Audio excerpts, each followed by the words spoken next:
Hello everyone, welcome to Edupod. എല്ലാവർക്കും മക്കളെ എജ്യൂപോഡിൻ്റെ class 8 YouTube ചാനലിലേക്ക് സ്വാഗതം. യെസ്, അപ്പോൾ ഇന്ന് നമ്മൾ ചെയ്ത വീഡിയോയുടെ താഴെ ഒരുപാട് കമൻറ്റുകൾ വന്നു. ക്രിസ്മസ് എക്സാമിൻ്റെ പരീക്ഷാ പേപ്പർ കിട്ടി, പക്ഷേ മാർക്കൊക്കെ വളരെ കുറവാണ്. എന്തായിരിക്കും എന്നുള്ള കാരണം? അല്ല, ഒന്നാമത്തെ കാരണം ഞാൻ കണ്ടെത്തിയെന്ന് പറഞ്ഞാൽ ഒന്നാമത് ക്വസ്റ്റ്യൻ്റെ പാറ്റേൺ ഇതുവരെ ഇങ്ങനെ വന്നത്. ഒന്നാമത് കുട്ടികൾ 7ാം ക്ലാസ് കഴിഞ്ഞൊരു എത്തിയതാണ്, അപ്പം അതിൻ്റെ ഒക്കെ ഒരു മാറ്റങ്ങൾ ഉണ്ടായിരിക്കും. പിന്നെ രണ്ടാമത്തെ കാരണം ഈ ക്വസ്റ്റ്യൻ്റെ പാറ്റേൺ ഒക്കെ ഒന്ന് മാറി എന്നല്ല, ടെക്സ്റ്റ് ബുക്കിൽ സ്ഥിരമായി ചോദിക്കുന്ന ഒരു പാറ്റേൺ ഒരു ചെറിയ മാറ്റം എന്ന് വെച്ചാൽ ടെക്സ്റ്റ് ബുക്കിന്റെ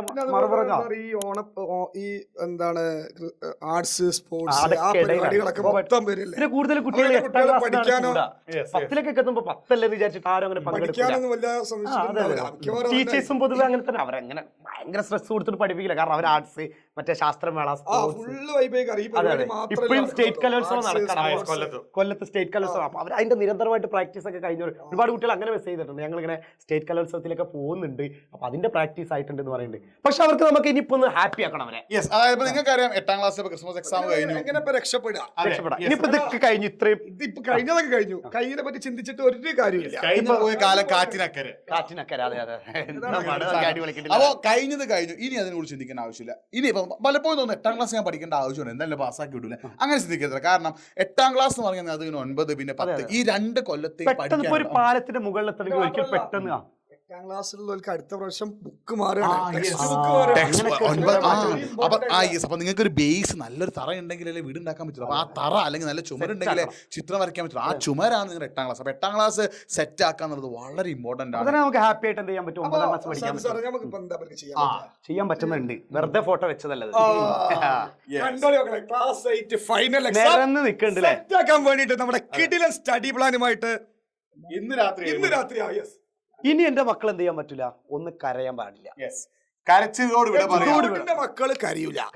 ഇനി ആ ലെവലിൽ ഫോളോ ചെയ്തോ, എന്നാ നിങ്ങൾക്ക് ആ ഒരു ടെൻഷൻ ഇല്ല. അതെ അതെ, എജ്യൂപോഡ് നിങ്ങൾ ഫോളോ ചെയ്താൽ ഇന്ന് നമ്മൾ സ്റ്റഡി പ്ലാൻ തരും. ഈ ആഴ്ചകൾ എങ്ങനെ പഠിക്കണം, എന്തൊക്കെ നമ്മൾ തരും, ലൈവുകൾ തരും, ഷോർട്ട് വീഡിയോസ് തരും. അങ്ങനെ സ്റ്റഡി പ്ലാനുമായിട്ട് ബന്ധപ്പെട്ട ഒരുപാട് കാര്യങ്ങൾ നമ്മൾ കറക്റ്റ് ആയിട്ട് എന്ത് ചെയ്യും, നമ്മൾ സെറ്റ് ആക്കിയിട്ട് നിങ്ങൾക്ക് ഇതെല്ലാം അവരിങ്ങനെ കറക്റ്റ് ആയിട്ട് പോയപ്പോ ഇന്ന് ബയോളജി ആണെങ്കിൽ ബയോളജി കറക്റ്റ് ആയിട്ട് പഠിക്കാം, നാളെ കെമിസ്ട്രി ഇത് സെറ്റ് കറക്റ്റ് ഓർഡർലി പോലെ. അതായത് ഒരു ക്ലാസ്സിൽ ഇരിക്കുന്നത് പോലെ വൈകുന്നേരം വന്നിരുന്ന് ആ ഒരു എന്താണ് സ്ട്രക്ചർ, എല്ലാ കാര്യങ്ങളും പ്രാർത്ഥനകളൊക്കെ കഴിഞ്ഞിട്ട് എന്ത് ചെയ്യുക, അവിടെ വന്ന് കുളിച്ച് മാറ്റി അവിടെ അതിന്റെ മുന്നിൽ നമ്മൾ ക്ലാസ്സിൽ ഇരിക്കുന്ന പോലെ സെറ്റ് ആയിട്ട് എന്നും ഇവിടെ സ്റ്റഡി പ്ലാനിൽ ഓരോ ദിവസവും കൊടുക്കുന്ന ആ സബ്ജക്ട് കൃത്യമായിട്ട് പഠിച്ചു കഴിഞ്ഞാൽ ഞാനൊക്കെ പഠിക്കുമ്പോഴായിരുന്നു ഈ ജൂൺ മുതലേ കറക്റ്റ് പഠിച്ചു വന്നവർക്ക് നല്ല മാർക്ക് കിട്ടുള്ളൂ എന്നുള്ളൊരു തോന്നലൊക്കെ. പക്ഷെ എനിക്കിപ്പോ മനസ്സിലായി അതൊക്കെ വെറുതെ നല്ലതാണ്, അത് നല്ലതല്ല എപ്പോഴും ഒരു സിസ്റ്റമാറ്റിക് ആയിട്ട് പഠിച്ചോണ്ട്. പക്ഷെ പഠിക്കാത്തവർക്ക് ഇനി പറഞ്ഞിട്ട് കാര്യമില്ല, ജൂൺ മുതൽ നീ പഠിച്ചില്ലല്ലോ അതുകൊണ്ട് നിനക്ക് മാർക്കില്ലാന്ന് അത് പറയാൻ പറ്റില്ലല്ലോ. സമയം കഴിഞ്ഞു പോയി, അപ്പൊ കഴിഞ്ഞതൊക്കെ പോട്ടെ. ഇനിയുള്ള സമയത്ത് നിങ്ങൾ എന്ത് ചെയ്യുക, ജാഗരൂകരായിട്ട് കറക്റ്റ് ഡൈവ് സെറ്റ് ആക്കി നമ്മുടെ കൂടെ ഇരുന്ന് നമ്മൾ തരുന്ന നോട്ട്സ് ഒക്കെ പഠിച്ചിട്ട് സെറ്റ് ആക്കിയാൽ നിങ്ങൾക്ക് 8ാം ക്ലാസ്സിലെ ആനുവൽ എക്സാം അടിപൊളിയാക്കി എടുക്കാൻ ചെയ്താ പോക്കറ്റിലേക്ക്. ഇന്ന് രാത്രി കൃത്യം 7 മണിക്ക് ആ സ്റ്റഡി പ്ലാൻ നമ്മൾ എല്ലാ കാര്യവും നിങ്ങൾക്ക് എന്തൊക്കെ പഠിക്കാനുണ്ട്, എന്തൊക്കെ ചെയ്യാനുണ്ട്. ഇന്ന് സ്റ്റഡി പ്ലാൻ മാത്രം. നാളെ മുതൽ ഓരോ ദിവസത്തിനെയും സബ്ജക്ട് നമ്മൾ ലൈവ് ആയിട്ട് തന്നുകൊണ്ടിരിക്കും. അപ്പൊ എന്തായാലും കുട്ടികൾ സ്റ്റഡി പ്ലാൻ കാണാൻ വരണം, ആ സമയം വെറുതെ അവിടെ ഇവിടെ കളിച്ചു കളിക്കാതെ പെട്ടെന്ന് വന്നിട്ട് ആ സ്റ്റഡി പ്ലാൻ കണ്ടിട്ട് ഓർഡർ ആക്കി വെക്കുക. വേണമെങ്കിൽ അവരുടെ ഒരു നോട്ട്ബുക്കിലൊക്കെ എഴുതി എടുക്കാം. എജ്യൂപോർട്ടിന്റെ നമ്മളൊക്കെ ഉണ്ടാവാറുണ്ട്, ഒരു ടൈം ടേബിൾ ഉണ്ടാക്കി തരാം സാറെന്നൊക്കെ ചോദിക്കാറുണ്ട് കുട്ടികൾ.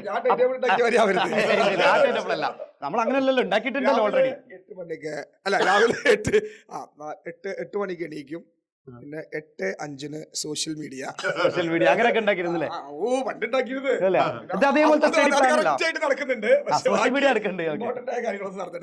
മക്കളെ നിങ്ങൾ എന്ത് ചെയ്യുക, ഒരു ഫുൾ സെറ്റ് ആയിട്ട് ഇന്ന് രാത്രി സ്റ്റഡി പ്ലാൻ വന്നാൽ നിങ്ങൾക്ക് എല്ലാ കാര്യങ്ങളും കറക്റ്റ് ആയിട്ട് നമ്മൾ എന്ത് ചെയ്യും പറഞ്ഞു തരും. അപ്പം എല്ലാം സെറ്റ് വരുമ്പോൾ എന്ത് ചെയ്യും, ഒരു A4 ഷീറ്റ് കയ്യിൽ വെച്ചോട്ടെ, എന്നിട്ട് എന്ത് ചെയ്യാം, നമ്മൾ അതേപോലെ എന്ത് ചെയ്തോട്ടെ, ഒന്ന് എഴുതി വരച്ചിട്ടോട്ടെ. അല്ല, ഇന്നത്തെ കാര്യങ്ങൾ നമ്മൾ പറയുമ്പോൾ അത് എഴുതി വരച്ചിട്ട് അപ്പൊ നിങ്ങൾക്ക് തന്നെ ഒരു ഐഡിയ കിട്ടും. നാളെ കെമിസ്ട്രിയാണ്, സ്കൂളത്തെ ഒരു ടൈം ടേബിൾ പോലെ നമ്മൾ സെറ്റ് ചെയ്യാൻ. അങ്ങനെ നമുക്ക് എക്സാം വരട്ടെ, അതിന് മുമ്പ് പിന്നെ സ്റ്റഡി പ്ലാൻ മാറും, അത് എക്സാം ഒക്കെ എടുക്കും. അപ്പോൾ നിങ്ങൾ കമന്റ് ബോക്സ് നമ്മുടെ ലൈവിന്റെ ലിങ്ക് പിന്നെ ചെയ്തിട്ട് അതൊന്ന് ലൈക്ക് ചെയ്യുക, നോട്ടിഫൈ ചെയ്യുക, ഫ്രണ്ട്സിന് ലിങ്ക് ഒന്ന് ഷെയർ ചെയ്തിട്ട് നിങ്ങൾ മാത്രം മാർക്ക് വാങ്ങിയാൽ മതി. പറയല്ലോ നിങ്ങൾ ഫ്രണ്ട്സിനൊക്കെ മാർക്ക് വേണ്ട, അപ്പൊ എല്ലാ ഫ്രണ്ട്സിനും ലിങ്ക് ഷെയർ ചെയ്യുക. ഈ 2 മാസം ഒന്ന് ഉഷാറായിക്കോട്ടെ, ഈ 2 മാസം ഉഷാറാക്കി.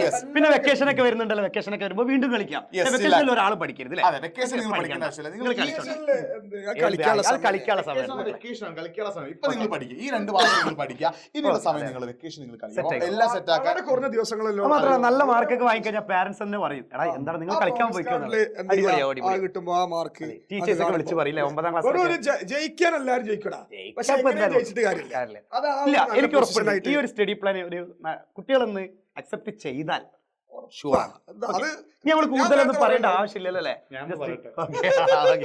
ഓക്കെ. അപ്പോൾ മക്കളെ ലൈവ് ലിങ്ക് കമന്റ് ബോക്സ് പിൻ ചെയ്തിട്ടുണ്ടെന്ന് ലൈക്ക് ചെയ്യുക, നോട്ടിഫൈ ചെയ്യണമൊക്കെ ഫ്രണ്ട്സിന് ഷെയർ ചെയ്യുക. ഒറ്റ കാര്യം കൂടി, ഇന്ന് പേപ്പർ കിട്ടിയ കുറേ ആൾക്കാരുണ്ട്. അപ്പോൾ അവർ കിട്ടിയ പേപ്പറിലുള്ള സബ്ജക്റ്റിന്റെ മാർക്കൊക്കെ കറക്റ്റ് ആയിട്ട് എന്ത് ചെയ്യുക, ഒന്ന് കമന്റ് ബോക്സിൽ ടൈപ്പ് ചെയ്യുക. ഒരു പേടിയും പേടിക്കേണ്ട, ആനുവൽ എക്സാം സെറ്റാക്കി നമ്മളെല്ലാവരും നിങ്ങളുടെ കൂടെ തന്നെ ഉണ്ട്.